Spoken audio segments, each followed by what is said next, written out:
So, hello and welcome at my new drawing desk. This is the first time with this setting. Here's the tabletop camera, where you can see the whole picture, and of course the palette, so that I see what color in which way I'm mixing them. In this video we will do something like this, but of course a new one. This I did the last time. This is finished yesterday. Format, proportions, so it's more in the length than in the height, and we will do something with more and more dramatic background. It's not that often that I'm using a background color, painting the background, so mostly it's my drawings are on a white background, but then I liked what was coming out with this idea, and we will do this on a smaller format so that you can follow the whole process, and you also can paint with me if you like that. But first let's cut the paper in the right proportions. So we will tape this down. Okay, so here is our nice surface. And with these small stripes I ordered these clipboards. They are normally used for bills on Amazon, packs of 4, and they are super nice to draw some towers, or this tower is made of small little cabins or huts.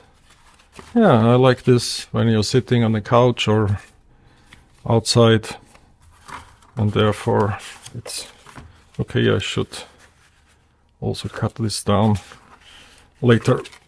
But now back to our idea. I don't want to do some pencil lines, because when you then do the background over the pencil lines, you can't erase them. They are here because on the pencil lines there the watercolor sits.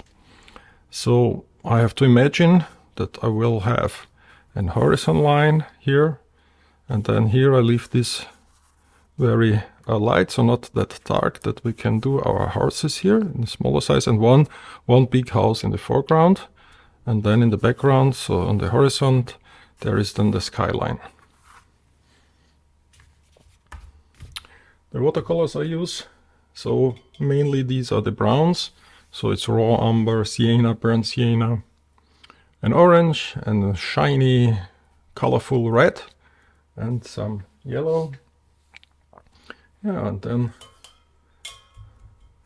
use, this was a little bit dirty to clean the.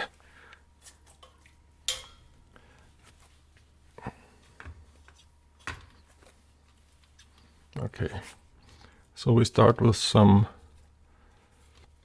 cobalt or ultramarine blue, or you take indigo. So indigo is more a black denim color, and of course much water, we need much water. Darker green. So sorry you didn't see what I was doing here.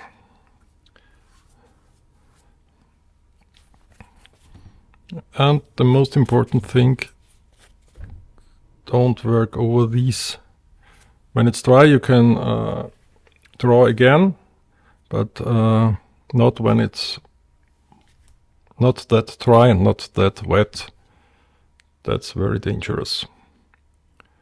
But when it's wet enough, you of course can do, yeah, I can do it, so that you see what I've done here so far.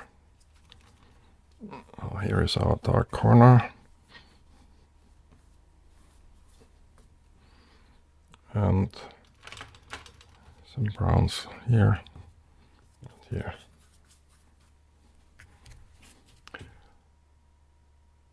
Okay, now we have to let this dry.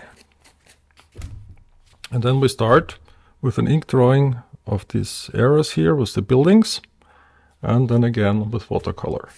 What I didn't mention is that the table is angled. Yes, you might not see it here, but it's angled. It's about, let's say 10 degrees. With a dry brush we will remove these parts here so that we don't get an unwanted edge. Okay, but it's still not that dry.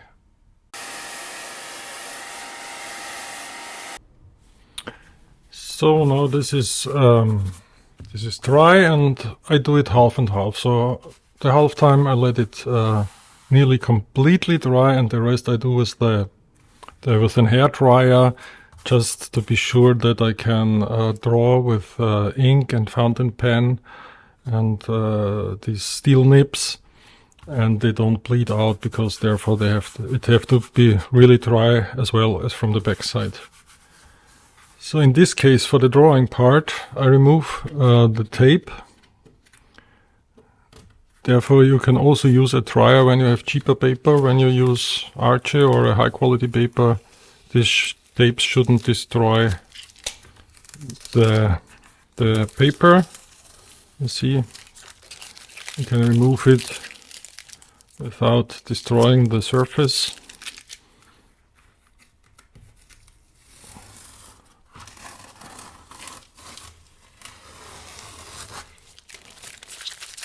So, okay, here we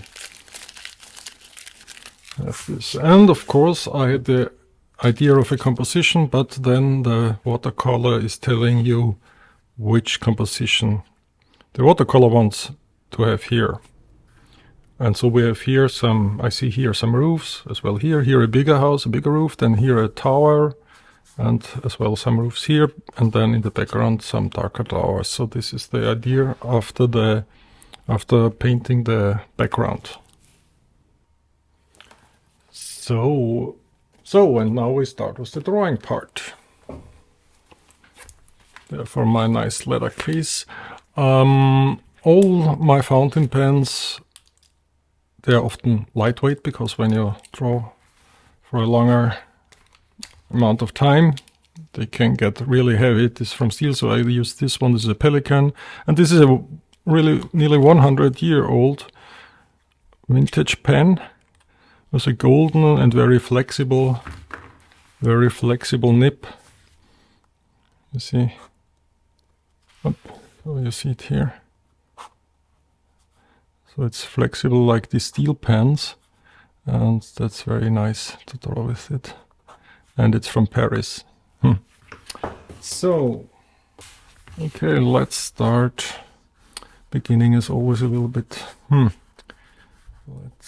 Here we see the roof, and so then this is a long.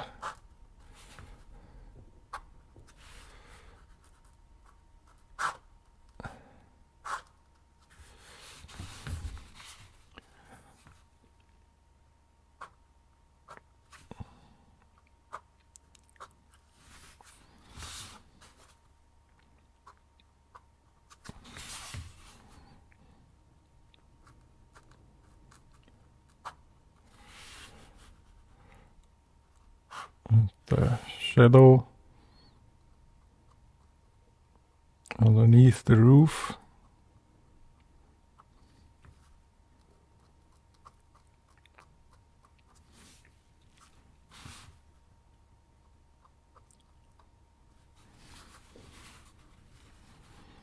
And then a little bit of structure.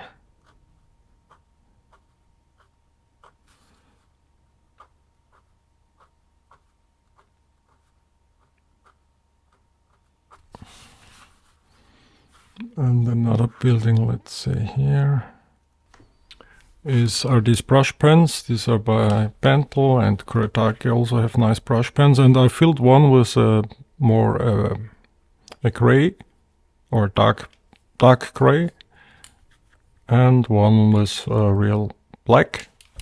And so I can, before I start with the watercolor, I can here do the shadows so that I see light and shadow parts if this works well.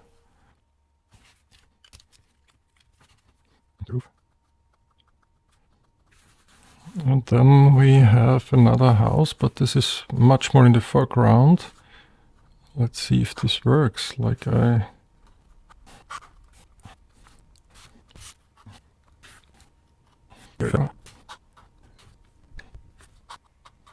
And from time to time I have 1, 2, 3 buildings or towers. I do a first coloring with the watercolor so that I see if I'm on the right way, or I should better forget it and start again. But in this case we'll do it a little bit risky, so I do the complete line work first and then afterwards starting with the watercolor. I show you the whole watercolor process, but we will shorten this drawing part. You can see this in other of my videos, and so that this video don't takes too long. Okay, I'll do a part here and then the rest of the drawing together with you in this video, and then we will color it in real time. Let's show you then when we have some windows here. And this is all from imagination fantasy. But to do this, of course, you have to practice in real world, in plein air drawing real buildings, and then you can do it from your memory. You can draw these different types. Let's say there is a entrance.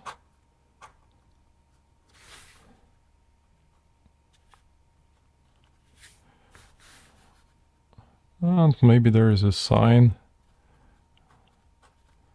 for a shop or something like that.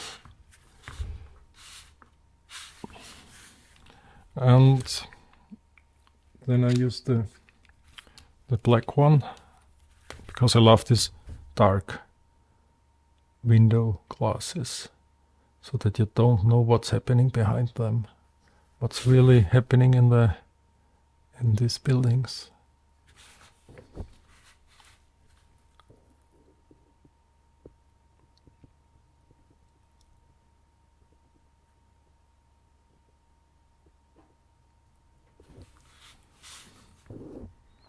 These are the dark eyes of the house, the soul of the house, they often say. And a small line here for the shadow as well. So. And this we will do together. Here we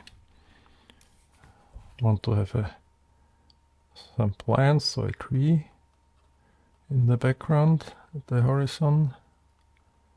Let's say this is a row of trees, and the trees, there is the shadow underneath because the sun is naturally coming from above, so you can see where it leads. And maybe there is this bigger house, but I'm not sure. Maybe there is a smaller one. Okay, see you in a second. Now, here we have the finished line work with following the white parts, as well with this very special tower. Now we'll start to color it. And my idea is that we have a bluish part here, these towers in the background. Then very shiny, these houses, so parts of them are white walls. Then as well the roofs, they go more in a brown, red part of color. And then here a little bit should be shiny, so yellow and green, and then a darker green here in the foreground. So We start here, and before I do the foreground I have to tape it again, but here it's not necessary. So let's start with some black and blue mixture. So this is cobalt blue, and here's some black.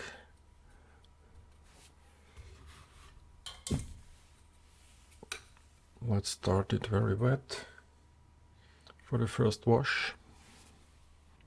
And I do the whole background in this bluish blue paint. Let's say we do, and I keep that one tower in the front. I will do this one a little bit with a lighter blue, as well as this one. Important to use enough water and to pre-mixture enough of the paint you're using for larger areas.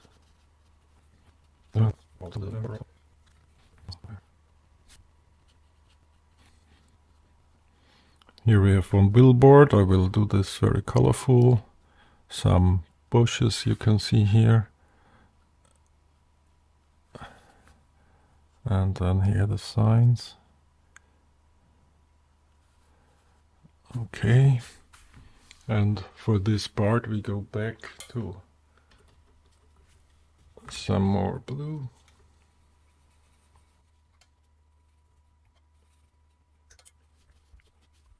Okay.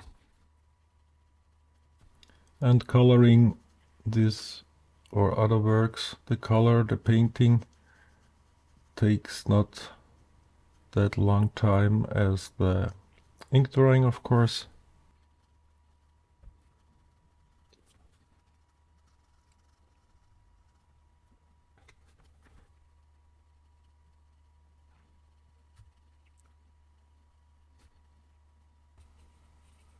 Let's say this one here.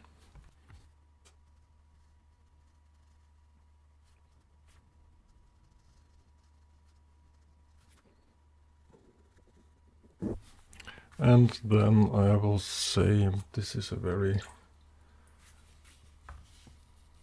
very nice bluish and very light tower here.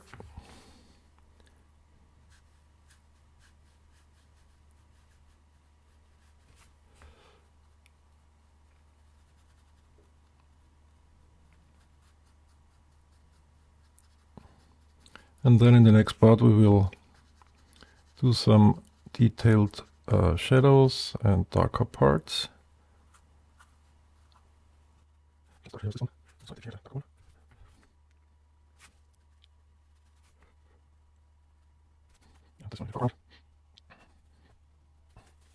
and this is right here for now.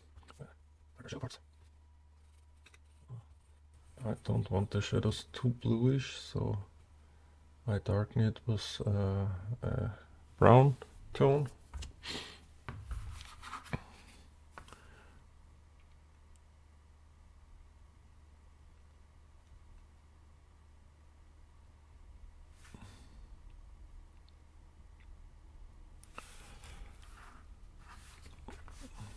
And now here we go.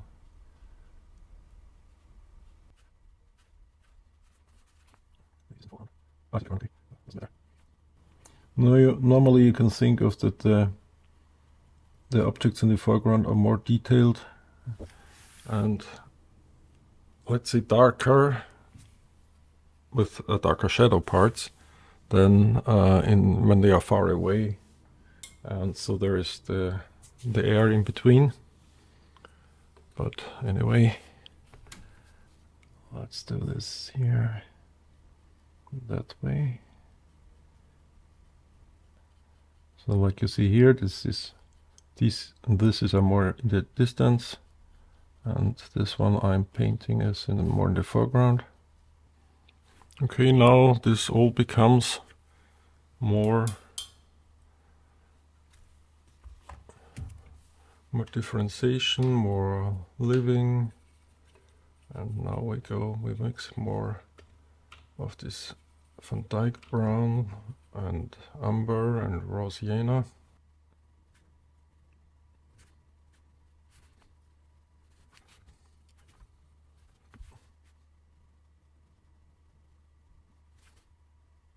So here's a little bit illusion from a light from the right side, shining at these objects here.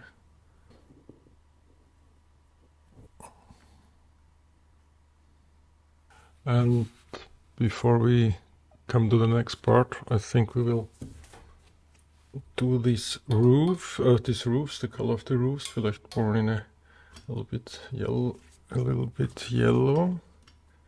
for a greenish roof.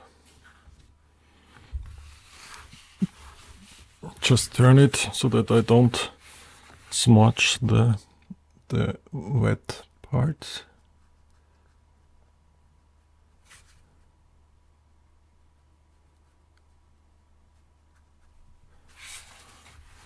Okay. And then the other one. The other roof here. Quite happy. I'm quite happy with this. So now I add some orange here. But I clean my brush and want to lift up. So for the highlight, yeah. Okay, now we will come back to these houses, and the first thing I will do is to see how they cover the roofs, or how they surround the roofs, how they frame them. Here, these greenish plants, and therefore I have to mix. Mostly I mix the green myself, so I don't buy it. I have one or two greens in other palettes, but in this case, let's start with the first wash. Add more water. There were too less water, so here a little bit more water.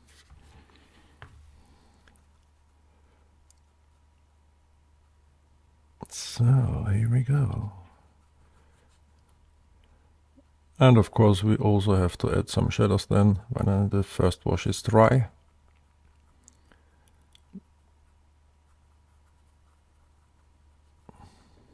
I got often the comments like, oh, that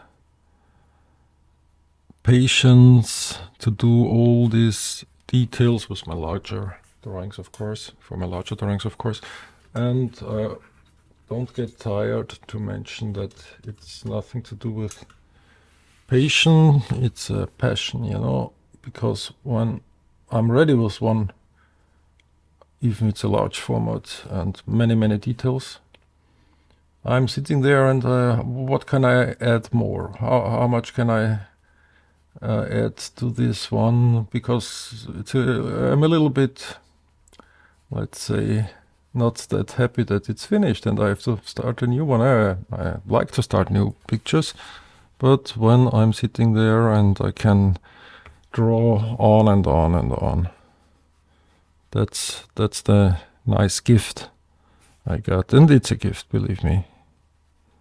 So, and this will be the green we will do underneath here. And let's say we also have this part here. When I was a young boy, I left school because I wasn't very good in learning what the teachers want me to learn. And I started to learn the profession as a lithographer. And therefore you are doing things in the darkroom. So what are you doing now in Photoshop? I did in the darkroom on film materials. for printing companies, and there also was much work with the brush, very precise work, and so the first time I had only to draw straight lines. Yeah, but then I finished to learn this this profession, but then I left and went to the Vienna art school. So okay, and here are some darker parts as well. And the reason is why I then immediately want to do this foreground, so that I see how shiny these whites are and how much I have to darken it. Because I have something in my mind that I want to achieve with this painting. Okay. So now I have to tape it again. This shiny green, yellow green.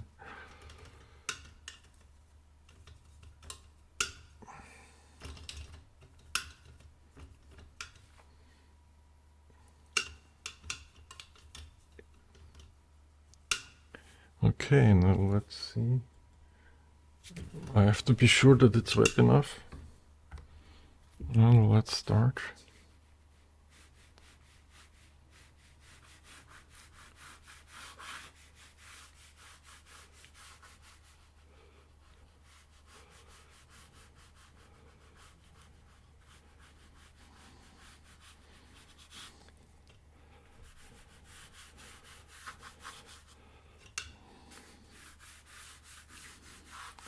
And then we get darker.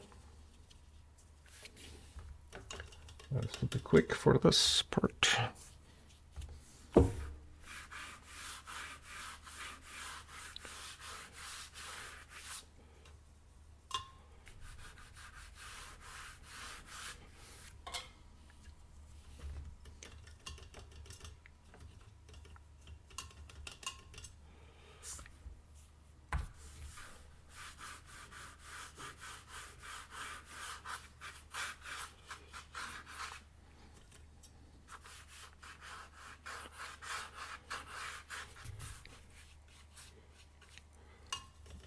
Too less water, you see. So, important thing, leave this untouched. Don't correct anything. When you have to correct something, then when it's completely dry. So, and now we come in this direction I had in my mind.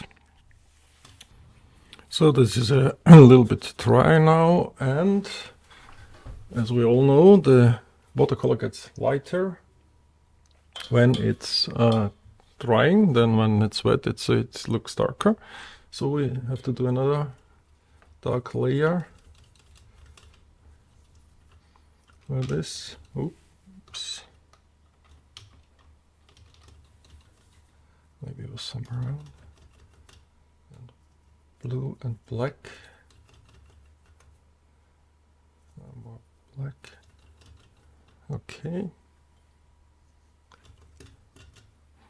And let's try this again.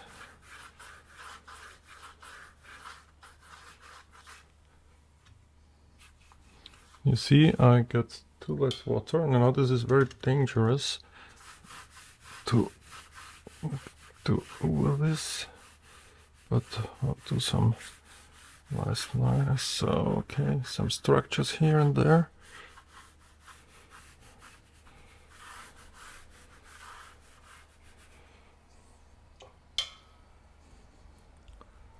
Dry brush.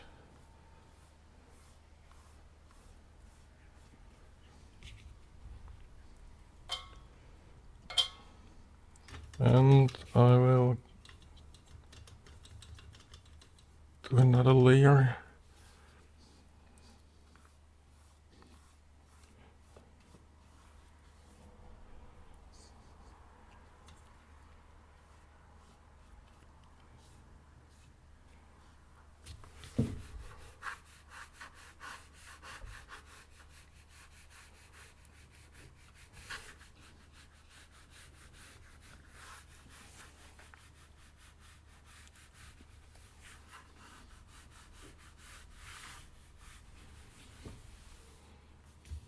Okay, I'm not sure if I'm happy with this, but anyway.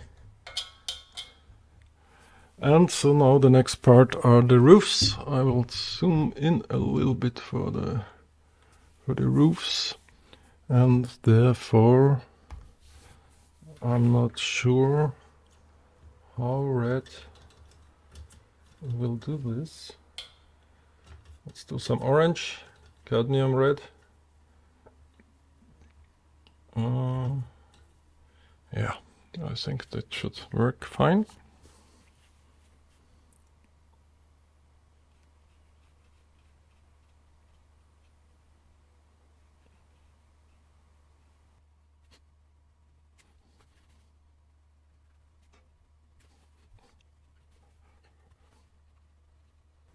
Maybe, yeah, for sure I do a second layer as well for the roofs to get them more colorful, more shiny. And let's say this one. And the other, get another color.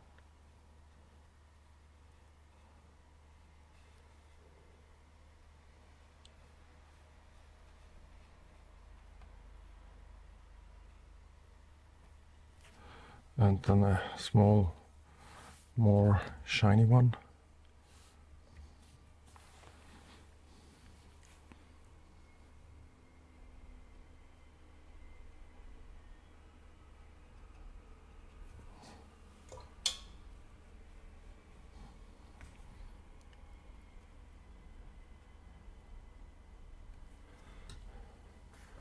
So maybe this one.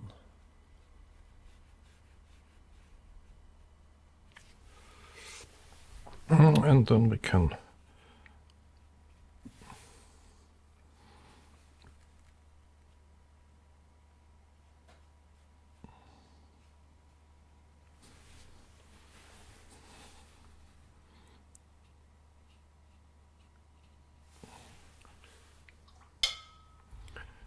try more dry brush now. So to do a gradient here. And then more this brownish roofs.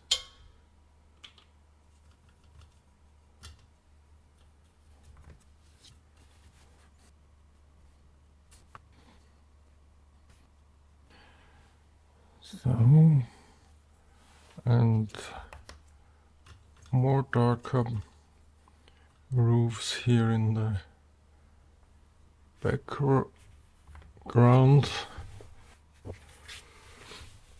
Oh, sorry, I did these shadows here. Forget to change the camera perspective. So, well, let's remove the tape and I think we are done.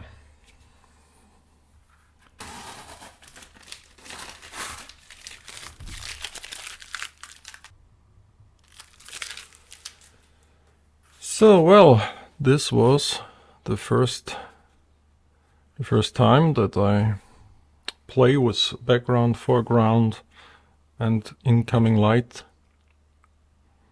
I hope you liked it. You have something you can learn, or better, you get some inspiration. And hope to see you next time. Bye.